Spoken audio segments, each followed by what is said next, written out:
Hello friends, welcome to Medlife.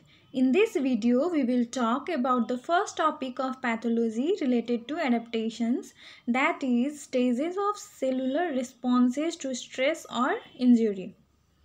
So if our body or cells gets any kind of stress or injury, then what are the responses given by our body, cells or tissues towards that particular stress or injury we will discuss in this video. So first, let's talk about normal cells. Let's suppose we took any kind of cells from our body which is in normal state or in homeostasis condition. If a normal cell goes through any kind of stress, then the cell adapts in different kind of environment according to different kind of stresses. So the cell adapts by 4 methods, and they are hypertrophy, hyperplasia, atrophy and metaplasia. If the stress is removed, or if any adaptation has occurred and the stress has been removed, then the adaptation will also be removed and the cell will come back to its normal state by withdrawing stress without any harm. But if the cell is unable to adapt, or if the stress isn't removed, then the cell will go through injury, which is called as cell injury. Or if the cell gets injurious stimulus directly, then the cell will directly go through cell injury without adapting. Now next step.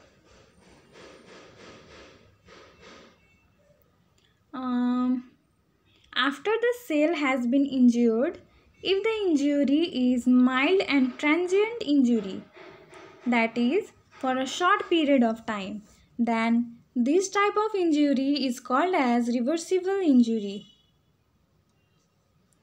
That is, if there is cellular swelling and fatty change, then we can reverse this type of injury to normal state. But if the cell injury is severe and progressive kind of, that is, if the cell injury is of high level, then the cell will go through irreversible injury. It means the cell cannot go back to its normal state.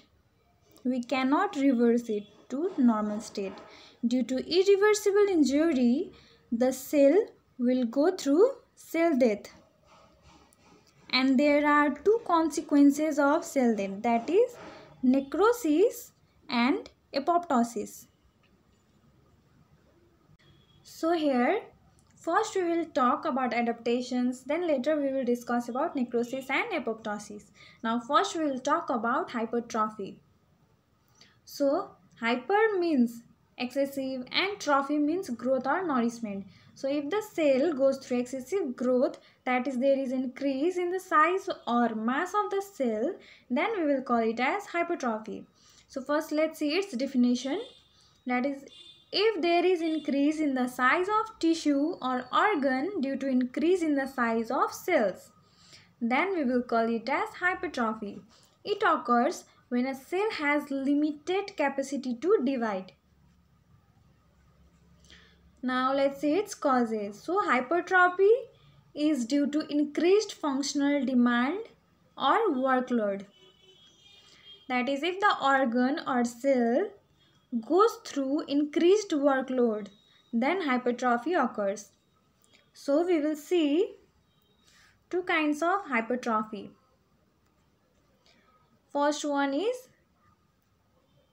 physiological. Physiological means normal hypertrophy without any kind of disease. For example, hypertrophy of skeletal muscles of bodybuilder or athletes. Next one is pathological. The pathological hypertrophy is because of presence of disease. That is, Hypertrophy of cardiac muscle. Example, left ventricular hypertrophy due to hypertension or damaged valve, also called as aortic stenosis. Now let us try to understand by this figure. So this is the figure of heart with its fourth chamber, which is in normal condition.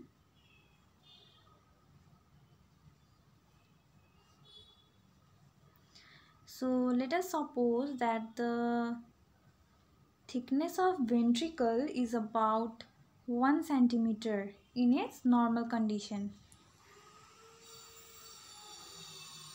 and gradually the thickness of ventricle increases for about 4 centimeter. Then this condition we will call it as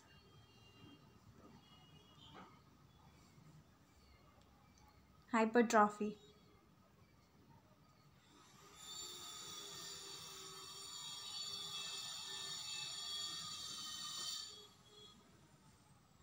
So the reason of hypertrophy is due to hypertension or damaged valve, that is aortic stenosis. It means the valve of aorta is damaged due to backflow of blood from the aorta back to ventricle, which is also called as aortic regurgitation. Due to the backflow and collection of more blood in ventricle, it creates pressure over the ventricle. As a result, hypertrophy develops. Now let's see the next example or pathological condition of hypertrophy of smooth muscles. Example is urinary bladder muscle in response to urethral obstruction, that is prostate hyperplasia. This figure and try to understand from this. So this one is bladder,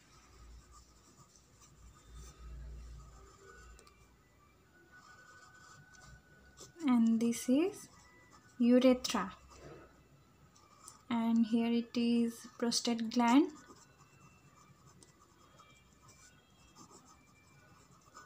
and in a disease called benign prostate hyperplasia. In this disease, the size of prostate increases very much, decreasing the lumen of urethra, causing urethral obstruction.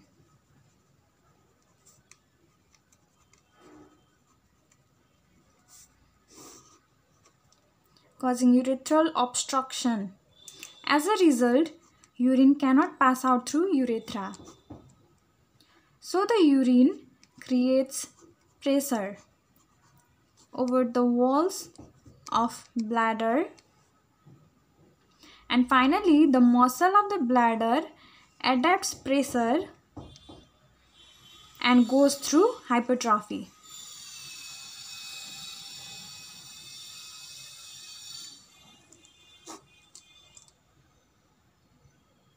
Let's talk about the mechanism of cellular hypertrophy. So it is due to increased synthesis of cellular proteins. It increases growth factors, that is, example are TGF beta and IGF-1, and mechanical stretch, which increases workload, and there is release of hypertrophy agonist, example angiotensin 2 and nitric oxide. These three activate signal transduction pathway, which in turn activates the transcription factors such as GATA4 and FAT-MEF2, which increases the production of growth factors and induction of embryonic or fetal genes, example ANF, which decreases the workload and it increases the mechanical performance. Also, the synthesis of contractile proteins increases mechanical performance. This is the case of hypertrophy where individual cells become larger. Now let's see the types of hypertrophy. First one is compensatory hypertrophy. It is due to mechanical stimuli, example skeletal muscle of a sportsman, increased workload, that is left ventricular hypertrophy of systemic hypertension, and decompensation, that is heart failure. And another one is endocrine hypertrophy. It is due to hormonal stimuli, example pregnant uterus and Cushing syndrome. Now let's see about ANF.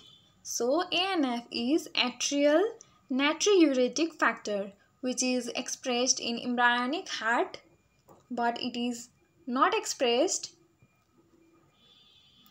after birth. In cardiac hypertrophy, ANF is re-expressed. ANF is a hormone that causes salt secretion by kidney, which decreases blood volume and pressure. Its re-expressions decreases workload and increases mechanical performance.